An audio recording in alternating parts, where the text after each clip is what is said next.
Nesse vídeo, iremos explicar sobre o conceito químico de titulação.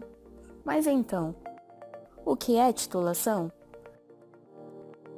É uma técnica analítica no qual a quantidade desconhecida de um composto é determinada utilizando uma solução de concentração conhecida.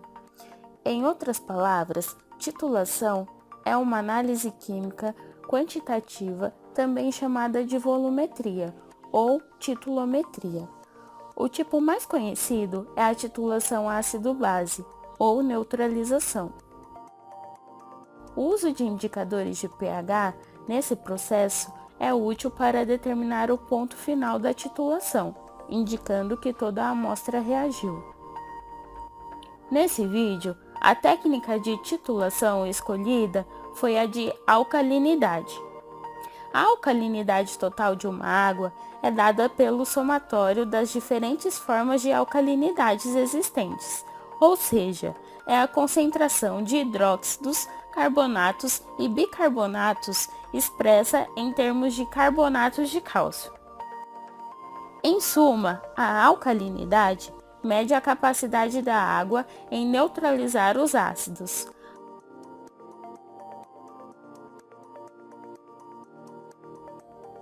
Aqui podemos observar o fluxograma geral de uma titulação. Primeiro temos uma solução problema, a qual chamaremos de titulado.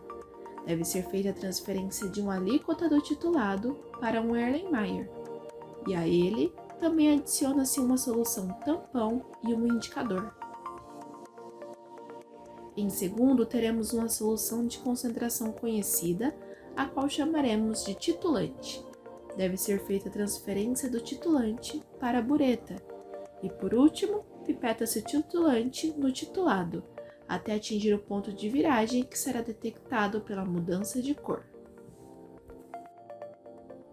Em resumo, para esta prática, teremos na bureta uma solução de H2SO4 0,02N. No Erlenmeyer, teremos o titulado de concentração desconhecida e volume conhecido, e durante a realização do ensaio deve ser anotado o volume inicial e final do titulante, para posterior cálculo. A medida da alcalinidade é de fundamental importância durante o processo de tratamento de água, pois é em função do seu teor que se estabelece a dosagem dos produtos químicos utilizados. Normalmente, as águas superficiais possuem alcalinidade natural, em concentrações suficientes para reagir com o sulfato de alumínio nos processos de tratamento. Quando a alcalinidade é muito baixa ou até inexistente, há necessidade de se provocar uma alcalinidade artificial com a aplicação de substâncias alcalinas, tais como a cal hidratada ou a barrilha, que é o carbonato de sódio, para que o objetivo seja alcançado. Quando a alcalinidade é muito elevada, procede-se ao contrário, acidificando-se a água, até que se obtenha um teor de alcalinidade suficiente para reagir com o sulfato de alumínio ou outro produto utilizado no tratamento da água. As vidrarias utilizadas nessa prática são bureta, Erlenmeyer, suporte técnico e garra. Caso seja utilizada uma bureta automática, como foi o caso dessa prática, então o suporte técnico e a garra são dispensados.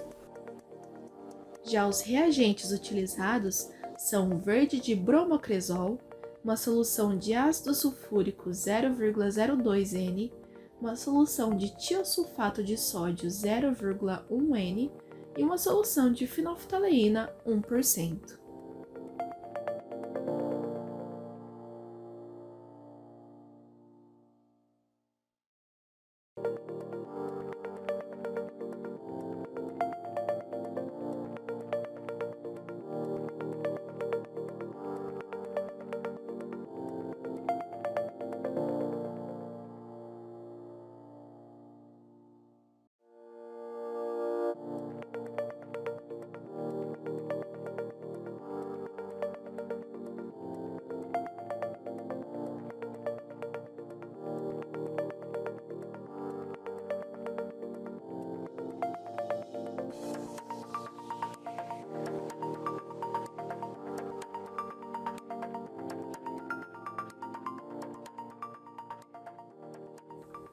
Antes de irmos aos cálculos, temos que entender que quando determinamos a quantidade de íons hidroxila da amostra de água, estamos determinando a alcalinidade parcial da mesma.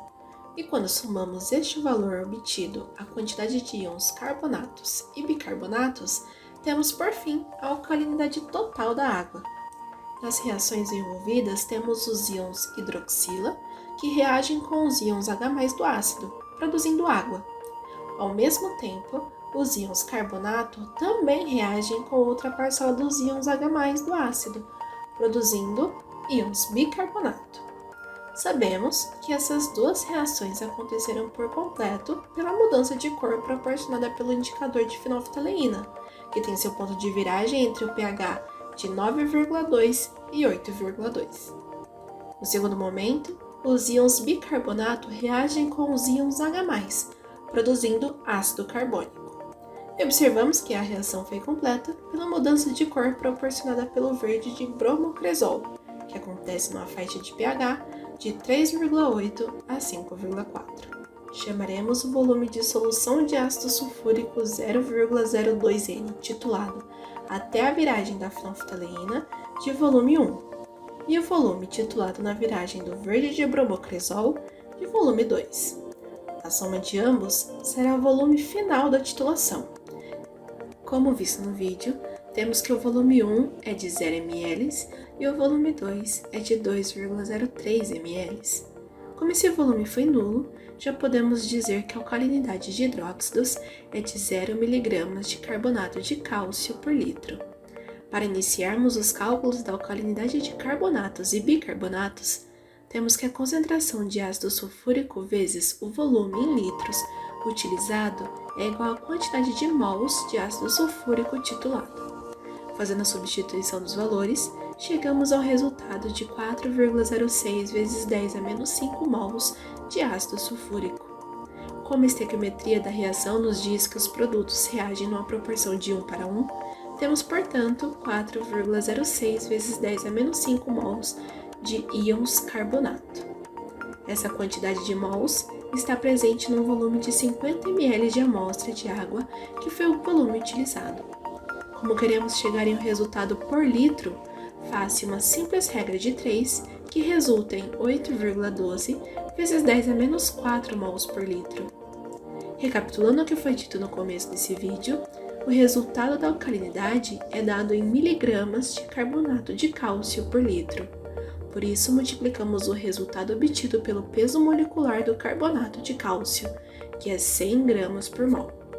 O resultado obtido foi 0,0812 gramas por litro, que convertidos em miligrama resulta em 81,2 miligramas por litro. Esse valor corresponde à alcalinidade de carbonatos e bicarbonatos, que somado à alcalinidade de hidróxidos, que nesse caso foi 0, é igual a 81,2 miligramas de carbonato de cálcio por litro, sendo esse o valor da alcalinidade total da amostra de água analisada.